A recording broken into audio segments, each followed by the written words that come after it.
のにさあ警告しよう Don't wanna know what it about you really getting on.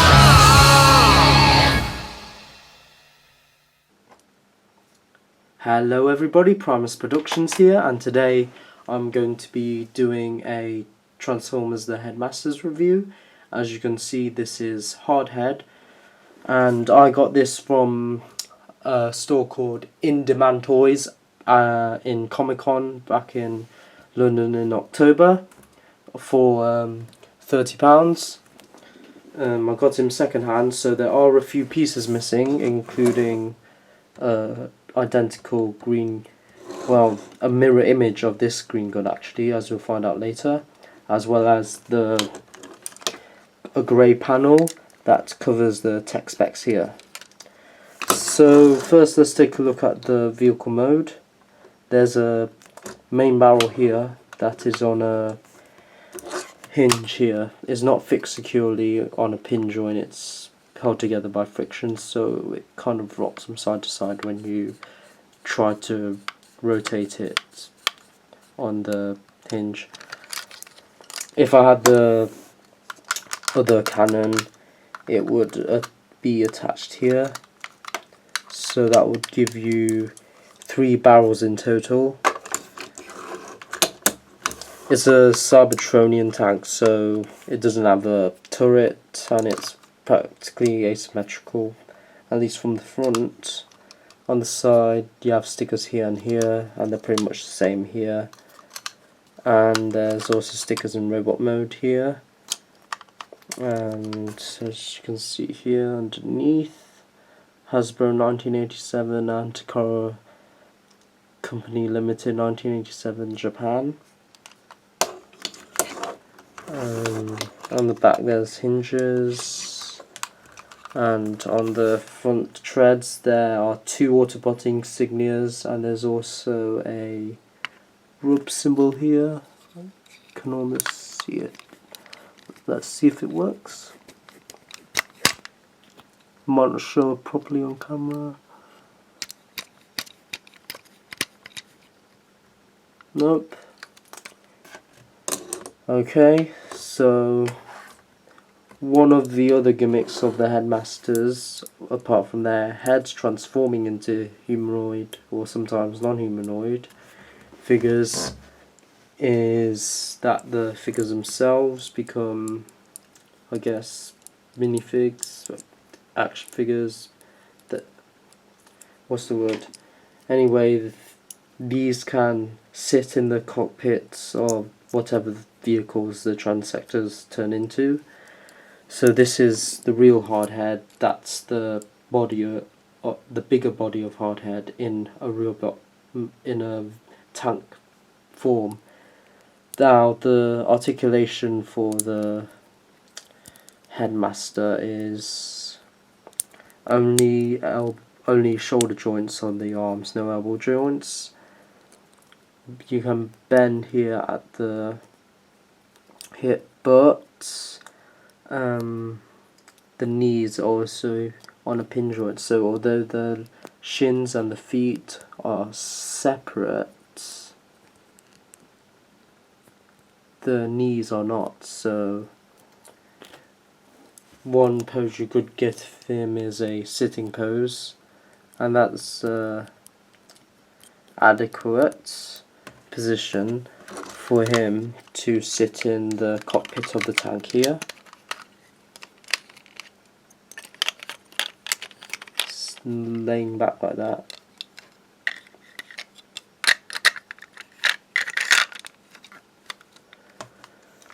Now in the show, Hardhead would be visible from here. He would be able to see out. And when he transforms in the Headmasters, he would, if I remember correctly, this orange canopy opens and he jumps out of that, rather than the whole thing hinging off like that. All we can see of him is his arms, so he can't see out unless he's got a periscope or a monitor in there. So here he is in vehicle mode done. Very nice Cybertronian tank mode, very asymmetrical from the front. Now, let's transform him. So to do that, first take out Hardhead. Now proceed to transform the transector into the body mode. Remove the green gun. Now there's a hole here, so what we do is there's a hinge joint there, and there's a hole there for a tab here, a very thin one that pegs in, but it locks in very securely, can't flop out. And on the back, I think this square, this rectangular hole here holds that in robot mode, but now it's free to plug into that hole there. Move that back, plug it in, and that reveals the headmaster port later. Now for the shins, there are tabs here for tiny slithers, a tiny slit hole there to plug into, unpeg it. On the double hinge system, it forms the knee. Do the same to the other side. There's a tab there, there's a slither of a hole there, and on the double hinge, do that. Now the sank treads form the shins and the feet, pulled out, but initially you might think, let's just pick it out, but no, it's actually easier to push down here, do it all the way, and that will make the feet transforming a lot easier. So push here, actually I'll just push it all the way and it fold it out. Okay, now for the arms, all you need to do is flip out the fists, pardon me. Now the main barrel becomes a shoulder cannon. As I said, it's not a pin joint, so it's held on by friction, so when you rotate it too much it often slips out. I have to shift it in again. There, I think that's stable. Now we transform Hardhead to plug into the transector. Move the arms back against the backpack and fold both legs up.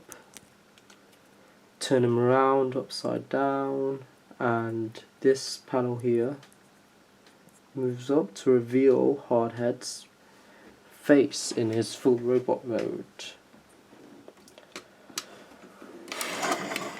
Now plug it in,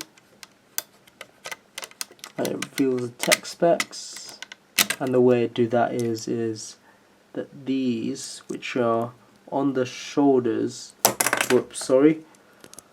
these which are on the shoulders in robot mode are of varying length, and there's also one on the back of the head.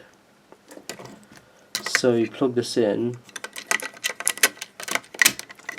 and there is a meter.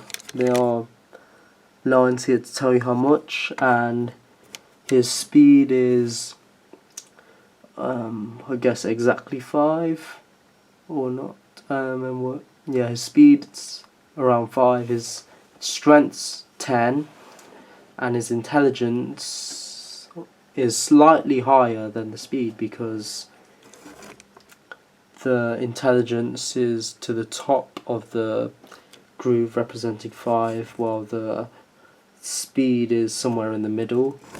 So he's more smart than he is fast, but his main attribute is his strength. which is why he has two cannons. Now, it's hollow on one side and solid on the other, so I know this is his left hand side gun, and he would have a mirror image of that on his right arm, and that would be his full attack mode. Now, being a G1 toy, it's not that renowned for articulation, even though the legs are on double, triple hinges. That is only for transformation. They don't move forward or back. They can't move. Oh, I guess you could consider that. Well, knees don't bend like that, do they? Only shoulder articulation, which is full 360. The same on this side. So there's not much articulation for this G1 toy. And on the back, he's not exactly top heavy due to the cockpit that becomes the backpack, because of how wide his feet are and how heavy he is on the front of the body. So, but it's still a very obscure protrusion coming out of his back. He's completely hollow in the back, really, in his actual back, and his backpack just hangs there from the top. So yeah, there are more stickers on the crotch, on the waist, the thighs as well, which were initially on the bottom of the vehicle, the tank. Another big difference from his appearance in Handmasters is that in Handmasters he has a mouth, he has a faceplate, just like Brainstorm in toy form does. In the Headmasters, Brainstorm also had a mouth. And unfortunately he doesn't have definite eyes. He has holes for eyes and you can't even see that properly. I'm not sure if the holes between the panel and the yellow faceplate are meant to be the eyes, or if these inserts into the yellow panel are meant to be the eyes. Either way, I'm not sure. It's unfortunate they couldn't painted it. I mean, they couldn't have light piping, obviously, but they could at least painted the eyes. So there we have Hardhead, robot mode from Transformers, the Headmasters. So this is Primus Production signing off, and don't forget to subscribe.